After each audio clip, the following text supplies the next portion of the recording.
और जब सत्ता से हटे तो उनकी बेचैनी साफ झलक रही है। सदन में फेस नहीं कर पा रहे हैं। उनके दल के लोग हताश निराश हैं, परेशान हैं। उनको लग रहा है कि अब हमारा भविष्य वहाँ सुरक्षित नहीं है। श्रीमती राबड़ी देवी जी से कहा था कि जैसे आप सदन में लगातार बैठती है नेता प्रतिपक्ष के रूप में, अपने बच्चों को बताइए, सत्ता जाने के गम से बाहर निकलने के लिए कहिए। पनोरमा ग्रुप, जो सोचता है वो करता है। बिहार विधानमंडल की कार्रवाई और बजट सत्र दोनों ही सदनों में चल रही है। एक सदन में राबड़ी देवी मौजूद हैं, दूसरे सदन में तेजस्वी यादव की अनुपस्थिति है। बहुमत साबित करने के बाद जब भारतीय जनता पार्टी और एनडीए की सरकार ने बजट पेश किया, उसके बाद से तेजस्वी यादव गायब हैं। उन्होंने सदन के अंदर जिस तरह की बातें रखी और जिस तरह का ओजस्वी भाषण दिया, उसकी चर्चा हर तरफ हो रही है। लेकिन उसके बाद से तेजस्वी यादव सदन से गायब हैं, जिसे भारतीय जनता पार्टी का कहना है कि वो भगोड़े हैं। इससे पहले भी ऐसा वो कर चुके हैं।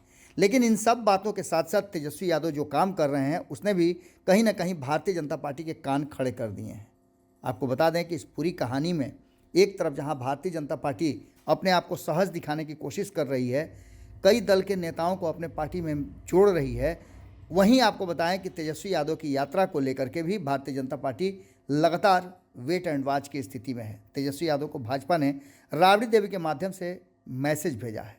विजय कुमार सिन्हा, जो कि उप मुख्यमंत्री हैं, उन्होंने मीडिया से बातचीत के दौरान अपनी बातों को रखा और उन्होंने तेजस्वी यादव को मैसेज भेजा। उन्होंने राबड़ी देवी के माध्यम से, राबड़ी देवी के हवाले से तेजस्वी यादव को ये कहा कि सदन की कार्रवाई चल रही है और अगर उन्हें कुछ बात कहना भी है, अगर जनता के वास्तव में वो हितैषी हैं, तो उन्हें सदन में होना चाहिए। लेकिन इसके पीछे की कहानी कुछ और बयां कर रही है। कहानी ये है कि जिस तरह से तेजस्वी यादव की सभाओं में भीड़ हो रही है, रात के अंधेरे में भी लोगों का हुजूम जुट रहा है, उसको लेकर के भारतीय जनता पार्टी आकलन करने में जुटी हुई है। भारतीय जनता पार्टी का मानना यह है कि ये बहुत कुछ नहीं, लेकिन 3 तारीख को अगर गांधी मैदान की जनसभा में भारी मात्रा में लोग पहुंच पाते हैं, तो ऐसी स्थिति में एक संदेश जाएगा जो भारतीय जनता पार्टी के लिए ठीक नहीं होगा। नीतीश कुमार पूरी तरह से सरेंडर हो गए हैं। ऐसी स्थिति में भारतीय जनता पार्टी का लगातार तेजस्वी यादव को सदन में खोजना कुछ और कहानी कहता है। विजय कुमार सिन्हा ने जो बातें कही, वो साफ इशारा कर रहा है कि वो क्या चाहते हैं। सुनिए क्या कह रहे हैं विजय कुमार सिन्हा। जनादेश के विपरीत सत्ता में आने की बेचैनी से अपने स्वभाव को, अपने कार्य को, अपने जिम्मेवारी को छोड़ करके और जब सत्ता से हटे तो उनकी बेचैनी साफ झलक रही है। सदन में फेस नहीं कर पा रहे हैं। उनके दल के लोग हताश निराश हैं, परेशान हैं।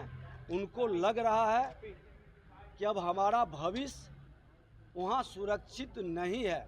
हमने तो कल ही विधान परिषद में वहाँ के नेता प्रतिपक्ष श्रीमती राबड़ी देवी जी से कहा था कि जैसे आप सदन में लगातार बैठती है नेता प्रतिपक्ष के रूप में, अपने बच्चों को बताइए, सत्ता जाने के गम से बाहर निकलने के लिए कहिए और सदन में उपस्थित रहना चाहिए। जब सदन में तो जनता के बीच जाएंगे और जब जनता के बीच जाना है तो वो दिल्ली भ्रमण करेंगे, विदेश भ्रमण करेंगे। ये स्वभाव कतई उचित नहीं है और सत्ता की बेचैनी साफ झलक रही है। जनता विश्वास नहीं करेगी। आपने जनादेश के विपरीत जाकर के अपने मंत्रियों का कितना अपमान, विधायकों का कितना अपमान, जमींदारी भाव में रहना, विधायकों को बंधुआ मजदूर की तरह ट्रीट करना, ये सब खामी समझना पड़ेगा और उनको ये स्वीकारना पड़ेगा कि विधायक जनता के विश्वास को जीत के आता है, उसके साथ सम्मान से व्यवस्था बननी चाहिए और उनके नेतृत्व को नहीं स्वीकार कर रहा है तो क्या पद पर बने रहने का कोई औचित्य है क्या? ये विचारना चाहिए। पनोरमा ग्रुप, जो सोचता है वो करता है। अगर ये वीडियो पसंद आई और वह बिहार के राजनीति और बिहारियत से सरोकार रखेनी तो सब्सक्राइब बटन दबा के चैनल के सब्सक्राइब कर ली। ओजे एगो घंटी बा, ओकरा बटन दबा देला से कुल सटीक और मारक खबर रुआ मुफ्त में मिल जाई। अगर रुआ पत्रकारिता के हमनी के नया प्रयोग में सहयोग कर चाहतानी तो ज्वाइन बटन दबा दी। पेटीएम नंबर नोट कर ली 9386 816-700। धन्यवाद।